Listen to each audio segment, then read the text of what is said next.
Merhaba sevgili hanımlar, Canım Anne YouTube kanalımıza hoş geldiniz. Bugün bu görmüş olduğunuz yeleğin nasıl yapıldığını anlatacağım sizlere. Baştan sona kadar hem kolay hem hızlıca ilerleyen çok basit bir modelle geldim.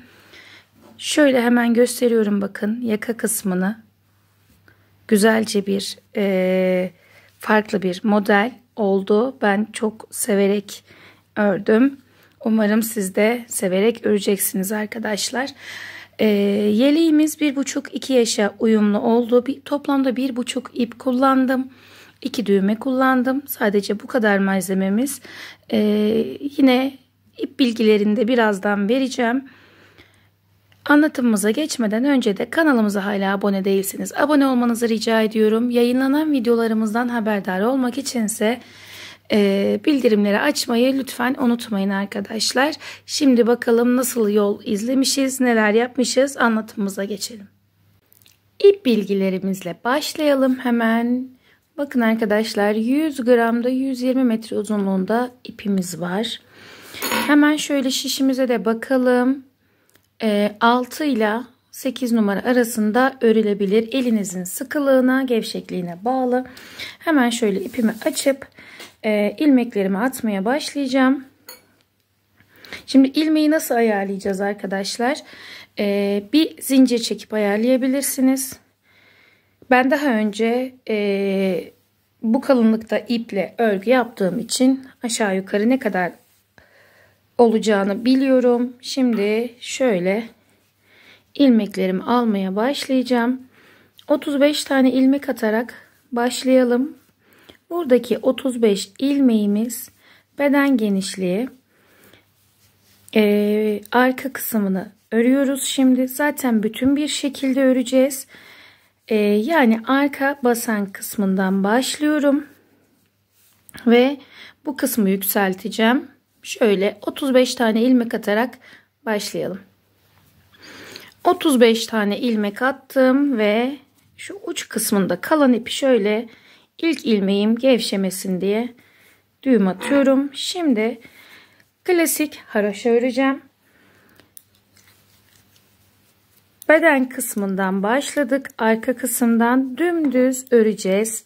Ta ki ense kısmının uzunluğuna kadar. Şimdi şöyle bir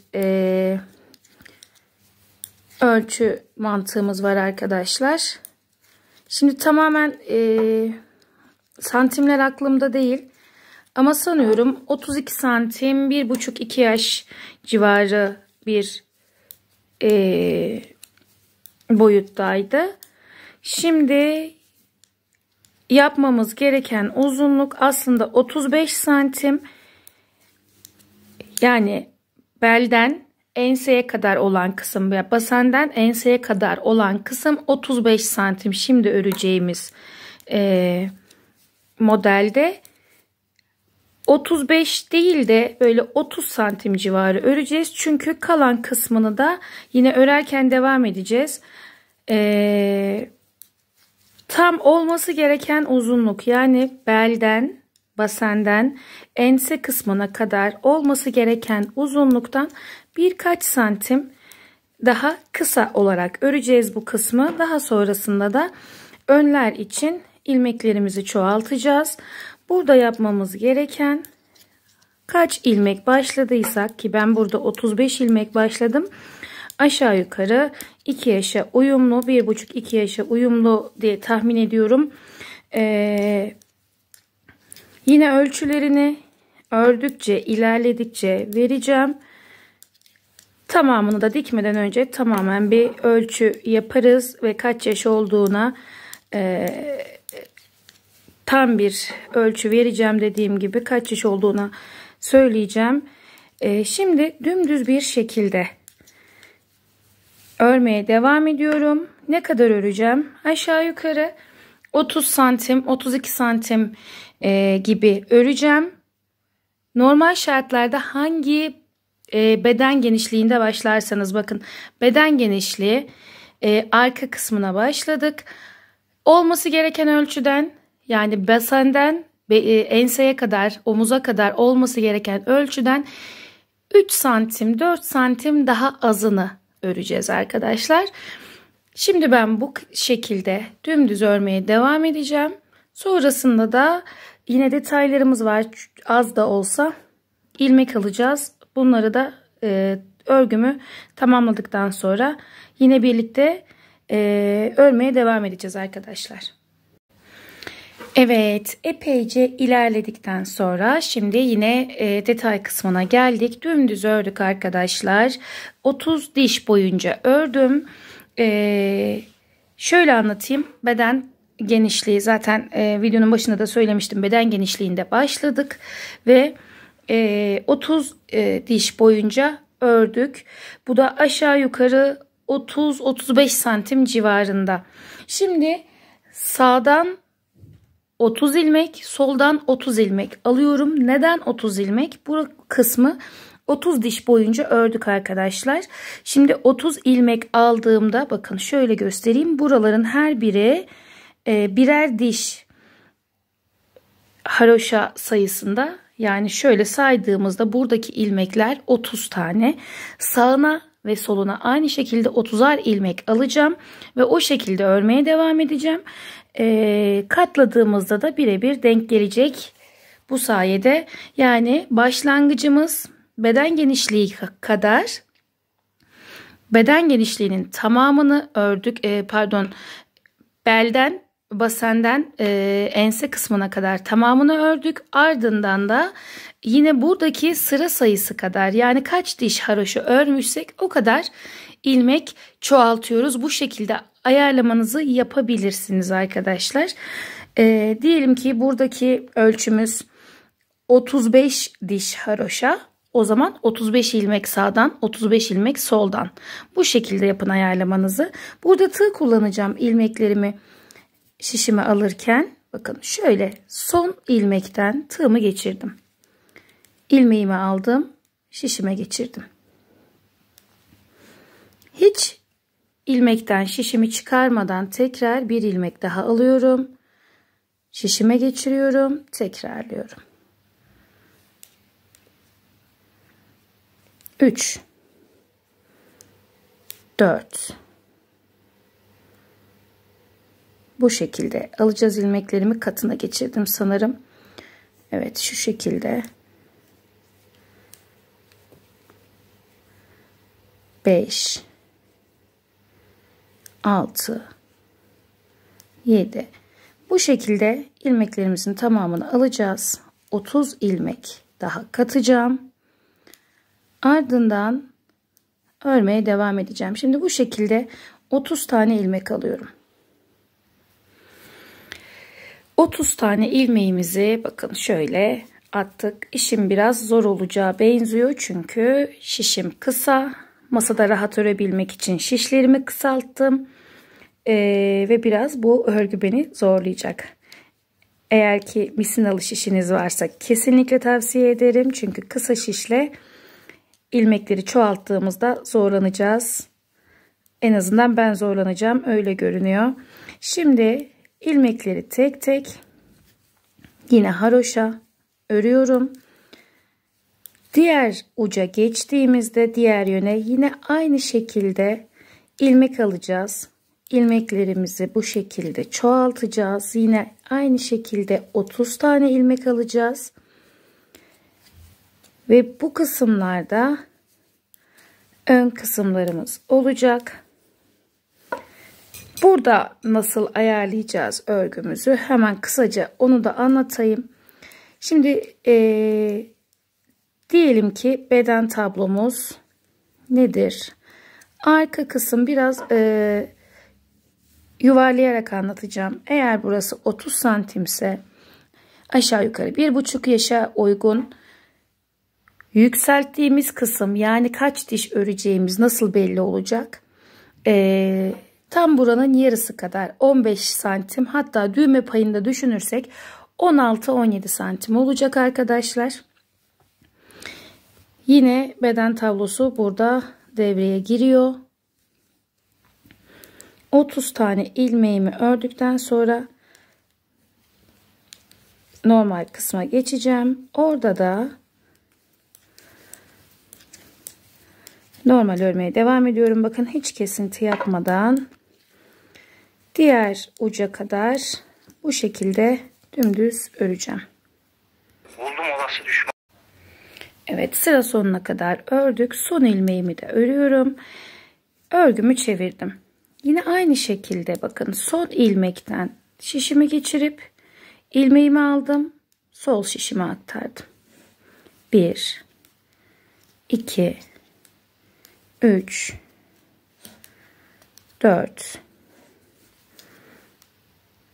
5 6 7 8 bu şekilde ilmeklerimi alıyorum. 30 tane ilmek alacağım. Evet, gerçekten biraz zorlayacak. Bakın ciddi manada zor geçiriyorum. Sığdıracağım şişime. Şimdi bu şekilde 30 tane ilmeğimi alıyorum ve aynı şekilde dümdüz örmeye devam edeceğim. İlik kısmına gelince de ilik kısmını son birkaç sıra içinde ayarlayacağız arkadaşlar. Hangi kısımlara koyacağımızı yine videonun ilerleyen zamanlarında göstereceğim. Hemen aldığım ilmekleri bir sayacağım. Sonrasında da örmeye devam edeceğim. Evet, 30 ilmeğimizi tamamladık. Şimdi yine diğer sırada yaptığım gibi düz bir şekilde her ilmeği alacağım. Haroşa örmeye devam edeceğim. Sonrasında da dediğim gibi öreceğimiz sırayı ölçüyle ayarlayacağız. Kaç sıra ördüm, kaç santim ördüm, dikişimizi yapmadan önce hepsini sizlerle paylaşacağım. Hem kolay, gerçekten yaka kesimi, kol kesimi hiçbir şey yok. Dümdüz bir şekilde öreceğimiz, hem de pratikçe çabucak bitirebileceğimiz harika, gerçekten bonus bir model. Gözü kapalı yapabileceğimiz bir model. Zorlandığım tek nokta ilmekleri şişlerime sığdırmak oldu. Onun dışında gerçekten çok eğlenceli bir model oluyor arkadaşlar. Bakın şimdi önceden ördüğüm kısma geçtim. Hiçbir ayrıntı yok bakın. Dümdüz bir şekilde haroşaya devam ediyorum. Ta ki burada yükselttiğimiz kısım şuranın yarısı oluncaya kadar. Yani şuradan şu kadar, tam ortaya gelecek kadar bir kalınlıkta öreceğiz. Sonrasında da dediğim gibi tam o genişliğe gelmeden önce iliklerimizi koymamız gerekiyor tabi. İlikleri yine göstereceğim ama şöyle şurada ilmek aldığımız kısımların bir kısmına koyacağız. Onları da videonun ilerleyen kısmında hemen ayarlayıp koyacağım arkadaşlar. Şimdi bu şekilde ben örmeye devam ediyorum. Sonrasında da yapacağımız işlemler zaten öncesinde olduğu gibi gayet kolay. Ben biraz daha ördükten sonra da tamamını bitirmiş olacağız. Ben şimdi örmeye devam ediyorum. Epeyce ilerledik yine. Şöyle hemen ne kadar ördüğümü göstereyim. Misinalı şişe geçirdim. Biraz inceltmek durumunda kaldım şişimi. Çünkü şişe sığdıramadığım için epeyce zorlandım örerken. Bu yüzden bu uzun kısmı örerken mutlaka misinalı şiş edinin derim. Kesinlikle eğer küçük yaş örmüyorsanız şişe sığdırmak zor olacaktır. Hemen şöyle bakın, ölçümü göstereceğim. Şu şekilde kenarları ucuca koyuyorum, bakın şöyle tam ucuca koyduktan sonra burası ortada birleşiyor. Şöyle bakın. Hemen kısaca bir de ölçülerimi anlatayım. Hazır bu şekilde örgüm henüz dikilmemişken. 35 ilmekle başlamıştık İp bilgilerini videonun başında vermiştim zaten, kalınlık bilgilerini. Hemen şöyle bakalım. 30 santim diyelim. 30 diş boyunca ördük. Burası da 26 santim. Bakın şurası. Daha sonra 30 ilmek boyunca da arttırdık. Bunu neye göre yapıyorduk? Kaç diş örmüşsek o kadar ilmek arttırıyorduk sağdan ve soldan. Daha sonra bu kısımları da şöyle getireceğiz üst üste. Şuradan kol boşluğu bırakacağız. Şu kısımdan. Şuradan da dikeceğiz. Aşağı yukarı ikiye bölmüş olacağız bu kısmı. Şöyle söyleyeyim, bakın. Tam yarıdan düşünün. O yüzden tam şu kadar bir düğme yerimiz var. Bir buraya, mesela ilk kısma, bir tane de şuraya. 2 tane düğme yeri hazırlayacağım şimdi. Bunu nasıl yapalım? Buradan 30 tane ilmek çoğaltmıştık biliyorsunuz. İlk 15'inde hemen iliklerimizi ayarlayalım. 1, 2, 3, 4 ve 5. 5 tane ilmek ördüm. Hatta şöyle yapalım. 4 ilmek örelim. 5. ilmekle iliğimizi yapalım. Nasıl yaptık iliğimizi? Tekrar göstereceğim. 4 ilmek ördük. İpimizi şu şekilde şöyle şişimizin üzerine aldık ve 2 tane ilmeği aynı anda ördük. Şimdi 6 tane ilmeğimiz var. 5. ilmekte ilik yapmış olduk. 7, 8, 9, 10, 11, 12, 13, 14. de tekrar aynı şekilde iliğimizi koyalım ve 15. Bakın 14. de iliğimizi açtık. 15. ilmeğimiz. Şimdi son sıramızı öreceğiz. Şu kısma gidiş dönüş. Yine videomu kapatacağım. Öreceğim. Daha sonra da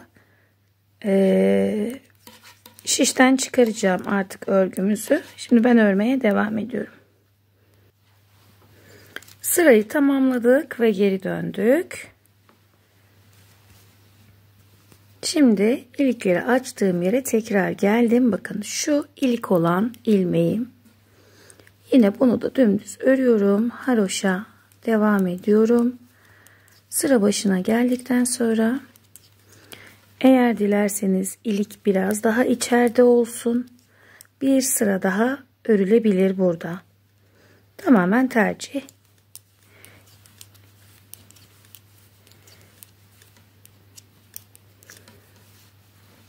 Eğer derseniz ki bu kadar yeter. Bakın şöyle bir görüntü. Sadece bir sıra oldu dışında. İlikten sonraki sıra. Şimdi şöyle tekrar koyacağım bakın. Şöyle üst üste kenarlarına tam denk getirdiğimizde burası artık üst üste geliyor. Ve istediğimiz ölçüyü aldık. Bakın. Düğmeyi dikeceğimiz yer ve üst üste gelecek olan yer. Şuraları da şöyle düzelttik mi? Gördüğünüz gibi istediğimiz ölçüye ulaştık. Buradan sonra artık ilmeklerimizi şişimizden çıkarma zamanı geldi. Nasıl yapıyoruz? Bakın ilk ilmeği düz ördüm. Şöyle tekrar göstereyim. Şunu çekip ilk ilmeğimi düz ördükten sonra tekrar sol şişime aktarıp ikisini bir örüyorum. Tekrar sol şişime aktarıyorum. İkisini bir örüyorum. Çoğu örgümde tığ da kullanıyorum. Bu şekilde de yapıyorum. Artık ne şekilde yapmak isterseniz, hangisi daha kolay gelirse size ilmeklerinizi şişinizden çıkarma yöntemlerinden biri de budur arkadaşlar. Evet, şu şekilde tamamını çıkaracağız. Toplamda 95 ilmeğimiz var. 35 tane ilmekle başladık. 30 sağdan 30 soldan çoğalttık ilmeklerimizi. 95 ilmekle devam ettik ve tamamladık.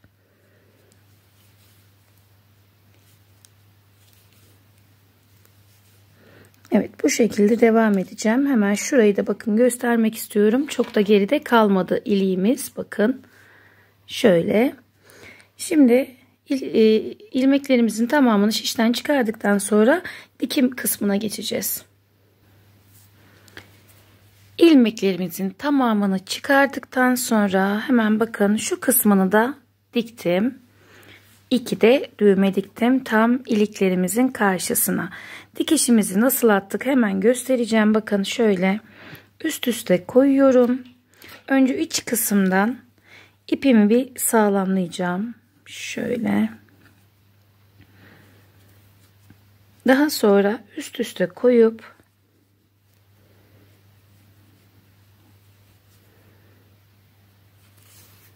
tam yarısını dikeceğim.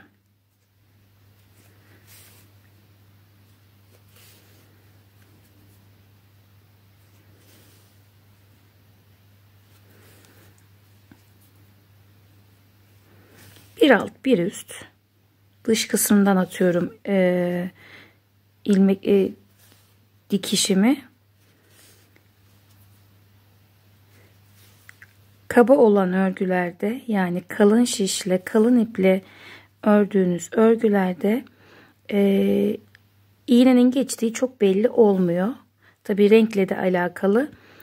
Hem de iç kısımdan diktiğimizde daha kaba bir görüntü oluyor. O yüzden dışarıdan dikmeyi tercih ediyorum ben. Dış kısımdan diktiğimizde daha güzel bir görüntü elde ediyoruz.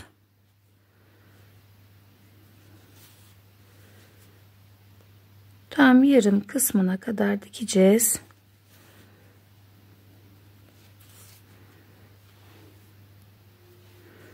Dikişimizi tamamladıktan sonra bakın şöyle iç kısma geçiyorum. Buradan da ipimi sağlamlayacağım. Birkaç kez geçerek sıkılayacağım bu kısmı. Aynı zamanda düğüm de atacağım tabi. Dikiş kısmımız tamamlanmış olacak.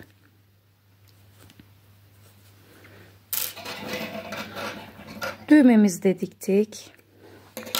Şimdi örgümüz tamamlanmış oldu. Bakın. Şöyle düğmelerimizi dikiyoruz. Kapatıyoruz şu şekilde. Hemen yakaya geçelim. Tabii ki böyle olmayacak yakamız. Şöyle çeviriyoruz. Dilerseniz küçük bir dikişle de tutturabilirsiniz. Evet, yeleğimiz tamamlandı. Yeleğimiz 1,5-2 yaşa uyumlu oldu. Tabii esnekliğini de göz ardı etmiyorum. Çünkü esnekliği sayesinde daha uzun vadede giyilebilecek bir yelek oldu. Kesinlikle tavsiye ediyorum. Çok kolay, çok basit bir şekilde yapılıyor. Sizin de gördüğünüz gibi kol kesimi, yaka kesimi olmadan özellikle yeni başlayanlar için, vakti olmayanlar için gayet kolay, basit ve akıcı bir model arkadaşlar. Umarım sizin de beğeneceğiniz bir model oldu. Eğer hala abone değilseniz kanalımıza abone olmanızı rica ediyorum. Yayınlanan videolarımızdan haberdar olmak için ise bildirimleri açmayı unutmayın. Daha sonraki videolarımızda yeniden görüşmek üzere. Hoşça kalın, sağlıcakla kalın.